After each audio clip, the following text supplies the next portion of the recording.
Um homem foi preso ontem em Cascavel acusado de abusar das enteadas no bairro Periolo. O pedido de ajuda foi feito pela menina de apenas 8 anos. Acompanhe. A prisão do suspeito ocorreu durante a madrugada. Ele é investigado pela polícia por estupro de vulnerável. O caso só veio à tona quando a criança de 8 anos relatou os abusos durante o atendimento da Guarda Municipal, que foi acionada após uma denúncia anônima. Segundo os guardas, o investigado morava com a companheira, uma criança e uma adolescente na mesma casa. Uma das filhas já tinha relatado para a mãe os abusos. Mas mesmo com a denúncia, o suspeito continuou a cometer os atos. Uma denúncia anônima aí relatava que havia gritos de criança, ouvia grito de criança aí pedindo socorro, socorro, meu padrasto, socorro. De pronto a equipe deslocou em atendimento a essa ocorrência, localizando a residência, onde uma das possíveis vítimas aí, né, no caso a mãe das vítimas, veio até a equipe relatando que o seu esposo havia ingerido bebida alcoólica e eles tinham discutido e ele quebrado o celular dela. Porém, enquanto a equipe estava ali ainda conversando com ela, fazendo as orientações, foi possível ver uma menor na residência, no qual olhava para a equipe. Então a equipe questionou ela aí, em relação ao grito de criança, aí essa adolescente, na verdade, né, de 17 anos, veio até a equipe e relatou que foi ela que havia pedido socorro, porque o seu padrasto aí, enquanto ela tomava banho aí, relatava algo do cunho sexual para ela, né, que havia um interesse sexual nela. Após vários minutos de buscas, o suspeito foi encontrado escondido dentro de um tanque de lavar roupas. Em busca pela casa, foi possível localizar o agressor também, né, porque ela também foi vítima de violência doméstica aí, o possível autor aí dos crimes ocorridos, né, supostamente socorrido, dentro de um tanque de lavar roupas enrolado num tapete e com roupas sujas por cima. Então a equipe localizou ele, efetuou a prisão. Em deslocamento para a delegacia, a menor de 8 anos, que foi junto com a equipe, relatou aí aos agentes que o padrasto, né, havia tocado em suas partes íntimas, como os seios, os seus glúteos e outras coisas, né, e havia feito. E também, quando ela estava tomando banho, ele abre a porta para espioná-la. A pergunta neste caso é a seguinte: se a mãe sabia, ela pode responder também? Analisando assim, de chofre, de forma genérica, de fato há uma conivência dela em relação às condutas, porque a própria adolescente disse para a equipe que teria relatado à mãe de que estava sofrendo aquela violência e que ela teria dito que resguardaria por mais um tempo, ficaria mais um tempo, dando um prazo para ele para ver se ele ajeitava, para ver se ele melhorava. No entanto, esse tipo de conduta, tanto em relação a ele, é crime e em relação a ela, se de fato ficar demonstrado isso, a conivência dela. Agora, resta saber também se ela não estava sofrendo uma violência para que assim, né, ele agisse. Ele poderia estar ameaçando. Então, tudo isso o delegado, no inquérito policial, certamente dará a cabo. O Nucria da Polícia Civil já passou a investigar o caso. No entanto, detalhes da investigação não podem ser revelados por envolver menores de idade. A delegada diz que agora o procedimento é ouvir todos os envolvidos. As vítimas são ouvidas, mas a nossa lei prevê um procedimento especial de oitiva para essas vítimas, seja em escuta especializada ou depoimento especial, em razão da peculiar situação de desenvolvimento dessas vítimas e especialmente para evitar a revitimização, né, para que elas falem em uma única oportunidade acerca do ocorrido, já visando não apenas a produção de provas, mas também a sua proteção. Essa reportagem foi exibida ontem no Jornal Tarobá, a primeira edição, capitaneado aí pelo diretor de jornalismo Jefferson Pupil, reportagem de Ismael Elias. A gente vai ampliar esse tema agora no Tarobá Cidade. Eu recebo aqui o advogado Luciano Catarinhuc. Doutor, bom dia, bem-vindo. Bom dia, eu agradeço o convite, é sempre um prazer estar aqui, podendo esclarecer a nossa comunidade, a nossa sociedade de crimes, de situações como essa, polêmicas e extremamente preocupantes, né, que acontecem dentro do ambiente familiar. Participa também com a gente a psicóloga Deise Rosa. Deise, bom dia, bem-vinda. Bom dia, obrigada pelo Eu conversei hoje com o Ismael Elias, o repórter que acompanhou essa situação, e ele disse que a Guarda Municipal chegou nessa casa, né? A princípio a denúncia era de violência doméstica. A companheira desse cara disse que ele havia quebrado o celular, mas que ele tinha bebido muito, que já tinha passado, que estava tudo bem, que ela não tinha a chave do cadeado do portão. Então a equipe ficou ali por um tempo e saiu porque não conseguiu ter acesso. Mas, competente, né, aguardou por cerca de 40 minutos e retornou à residência. E viu essa adolescente de 17 anos, né, muito acuada. Olha só a sensibilidade que tem que ter a equipe quando trabalha com isso. Aí chamou ela para falar, aí ela relatou essa questão. Depois, no carro, quando já estava talvez em segurança, né, essa criança de 8 anos relatou também os abusos, né, durante o atendimento ali da Guarda Municipal. Vamos lá, vamos ampliar o tema aqui. Doutor, primeiro, o que acontece com esse indivíduo? Ele está preso, não está? E quais são os próximos passos? O que vai acontecer com ele? Bom, primeiramente, uma das coisas que você relata aí é muito comum, não é tão extraordinário. E você relatou algo interessante, a sensibilidade da equipe da guarda, que é especializada nisso, para saber identificar principalmente em que pé que está essa questão do abuso. Porque muitas vezes o abuso ele é normalizado e a mulher ela pode estar ou conivente, e aí o diretor da guarda falou real, ou está conivente ou está sendo acuada, ameaçada, está sendo vitimizada ainda mais por essa situação envolvendo os filhos, né? Situações em que o pai fala, olha, ou o padrasto, se você falar alguma coisa eu machuco as crianças e tal. Então toda essa circunstância de flagrância, né? Que a gente fala de flagrância porque a guarda volta e percebe que estava havendo ali sim a violência e está havendo o abuso, isso vai ter que ser apurado, das crianças, né? Pelo próprio padrasto, né? Que não é o pai das crianças, mas é o padrasto. Então isso tudo pode não somente o crime de violência, propriamente dita, da Maria da Penha, envolvendo ali a relação doméstica, mas desaguar aí para um estupro de vulnerável. E de ambas as crianças, a de 8 e a de 14, vai ter que ser apurado isso, por isso que a delegada falou, vai ter que fazer uma oitiva de depoimentos sem dano ou um depoimento especial para não revitimizar essas crianças. Ou seja, elas vão ser ouvidas, vai ser extraído disso, vai ter uma equipe técnica especializada para ouvir. Ter que ficar ouvindo várias vezes, Exato, trazendo essa dor à tona várias vezes. E isso cria um trauma ainda maior nas crianças. A intenção é proteger as crianças. E, lógico, tudo isso que você relatou, tudo isso foi relatado na reportagem, vai ser apurado porque se a mãe ela é vítima ou ela é conivente, ou se ela participava dos abusos. Isso pode alterar completamente, porque eu já vi casos em que a mãe ela entregava a filha para ser abusada pelo padrasto, pelo companheiro que não era o pai da criança. Ela responde por aquele crime praticado, ou seja, pode responder até pelo estupro. Olha só que coisa grave. Então, a gente evolui, são coisas tão terríveis, e a doutora Deise vai falar, no ambiente familiar, que é um ambiente para ser protegido, ou ambiente de proteção, é um ambiente abusador. Doutor, por que ele segue solto? O flagrante, propriamente dito, da Maria da Penha, ela pode gerar o quê? A questão da fiança. Mas a questão da investigação de se houve ou não houve o abuso sexual, isso não era flagrante. Então, isso pode ser apurado. A autoridade policial, entendendo que as crianças estão em risco, pode pedir ali a prisão preventiva dele ainda. Ou seja, isso pode voltar o sujeito para responder esse processo se houver risco às crianças. Lembrando, a proteção é das crianças, não é nem da mãe, é das crianças.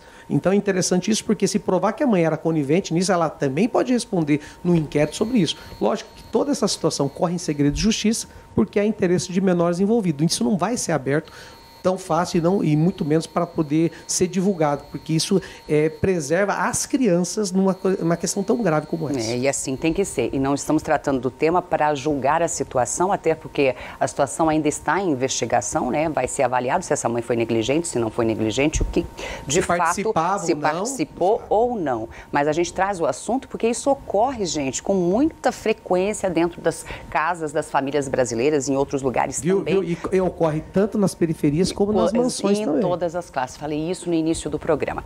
Deise Rosa, chamou a atenção a criança de 8 anos relatar, né, a guarda municipal, que também foi abusada.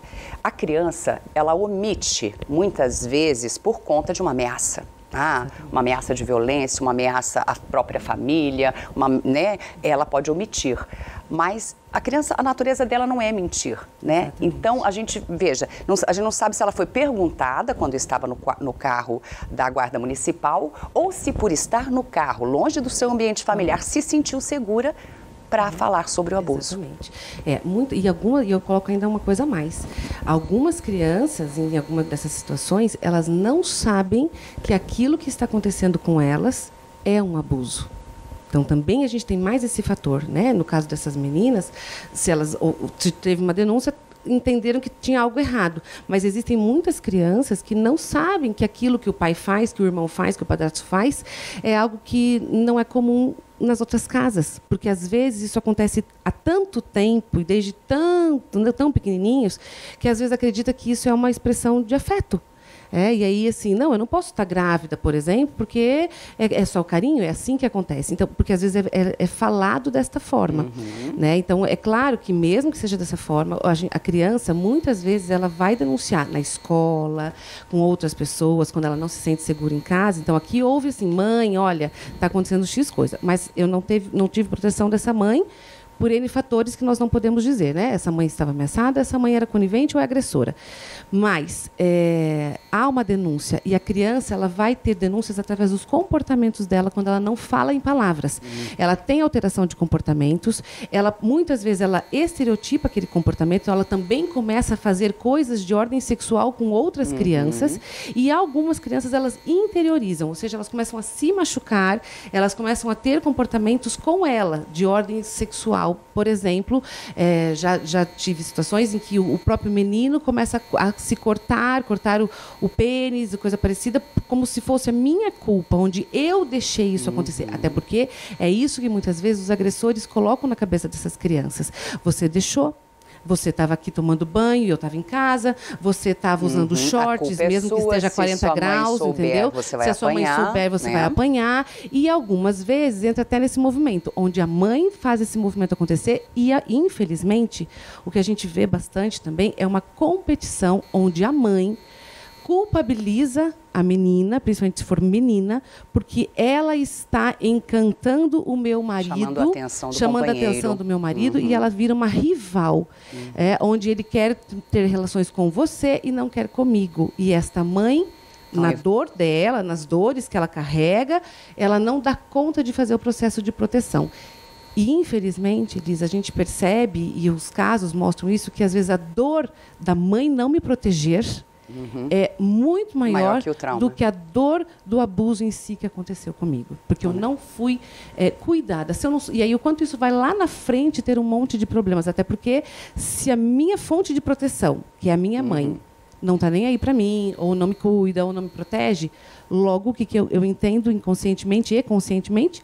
Que ninguém vai me cuidar. E aí, o que isso vai acontecer nas futuras relações, tanto de amizades, de relacionamentos, etc. Doutor, focando na mãe agora, lembrando a você de casa, estamos aqui falando de uma situação, outras acontecem semelhantes, como a Deise falou, essa mãe ela pode ter sido conivente, ela pode ser vítima também dessa situação. Mas pode ser agressora. Ou pode ser agressora. Né? O que pode ocorrer depois, né, passada a investigação, levantando-se, apurando essa questão? Primeiramente, a gente tem que entender que a legislação, num caso como esse, protege tanto a mulher quanto as crianças. Se demonstrar que a mãe também era conivente ou agressora e tal, a lei protege as crianças. E uma das situações, não só criminal, que pode ser respondida, é a destituição do poder familiar. Ou seja, essas crianças serem retiradas da mãe. E retiradas, por quê? Porque ela não está cuidando e está colocando elas em risco. Então, essa situação também vai ser apurada. Isso é muito grave, porque para destituir o poder familiar, é tirar a questão, a mãe não é mais mãe, colocar essas crianças numa família acolhedora e depois para uma eventual adoção é muito grave. E só que a justiça pode fazer, porque visa proteger as crianças. Porque se deixar a criança lá, ela corre risco. Então, às vezes, a própria mãe, isso que a doutora falou, é extremamente interessante, extremamente grave.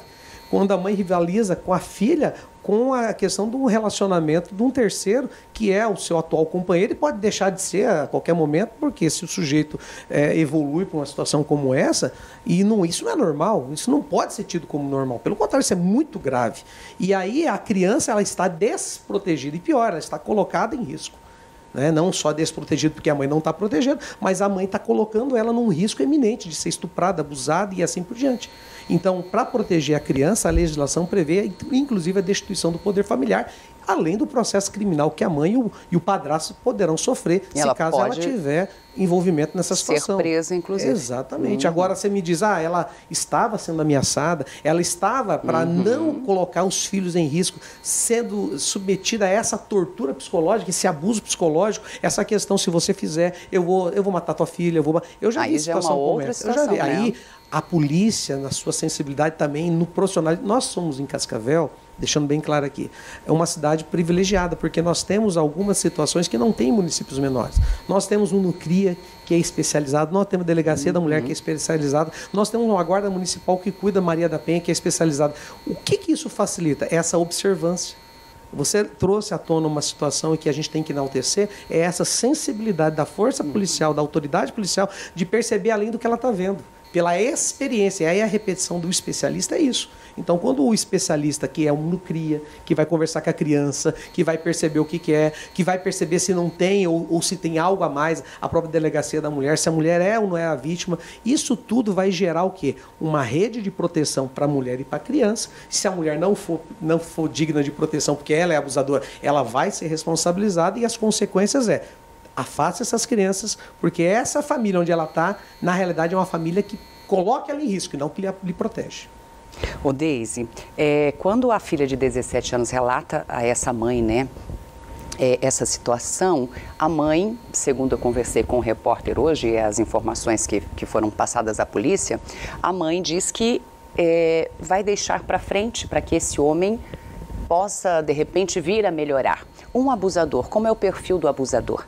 Ele vai deixar de abusar porque foi corrigido, chamado a atenção? Isso é possível? Muito difícil. Eu não posso dizer que é impossível, né? Porque nada nessa vida é impossível. O que a gente precisa também levar em conta é assim, é comum, tá? Uma pessoa que foi abusada lá na sua infância, na sua história, se tornar um abusador. Por que isso acontece? A gente pensa assim, nossa, mas se a pessoa sofreu isso, como é que ela vai fazer isso com outras pessoas? Na situação de abuso, a gente perde toda a relação de poder que eu tenho, né? de integridade física, emocional, tudo mais. Quando eu faço isso com outra pessoa, eu tenho a falsa sensação de novo poder. E isso é prazeroso. E aí, quando a gente mexe com os prazeres, além do prazer carnal, etc., a gente fala de mudança, é muito mais difícil, né? É muito mais difícil a gente parar hábitos de prazer do que hábitos que não são prazerosos na nossa vida de um modo geral. Então, quando a gente fala de uma relação de um abusador, né, o quanto isso pode sim continuar com outras pessoas, com outras crianças, com outros adolescentes. Então, é um risco à sociedade que precisa, pode ser que mude, sendo muito trabalhado, pode, mas existe assim, ele tem que entender que tem muitos prejuízos. E aí o prazer ainda conta mais alto em muitos casos. E por isso tão complicado esse processo. Assim, doutora, existe também dentro dessas relações de psicopatia. Exatamente. Onde eu nem sinto pelo outro. Então por que eu vou mudar? Exato. Narcisismo, quanto eu estou nesse processo, quanto eu quero ganhar esse processo, enquanto envolve os meus prazeres. Por isso que a gente fala dessas mudanças, algo tão complicado. E hoje a gente tem visto uma sociedade denunciando muito mais, falando muito mais sobre isso, e eu acho isso ótimo. Então, assim, quando fala assim, isso só acontece agora. Não, isso sempre existiu, isso sempre aconteceu. Nós temos um número muito grande de abusos que não são falados, infelizmente, né? Então, precisa ser denunciado, sim. E a gente traz recorrentemente o assunto da violência doméstica e de abuso, né, em relação à criança aqui. O tempo sempre é curto para falar de tudo. Doutor, para encerrar, como o relato de uma criança é recebido hoje, né, diante da lei? A gente sabe que no passado era totalmente desprezado e isso vem mudando, né? Que bom. Hoje, o que uma criança fala conta. Conta porque, inclusive, a mulher vítima também conta, a palavra da vítima conta. E a criança hoje, ela passa por um procedimento, inclusive, de cuidado, inclusive para o relato.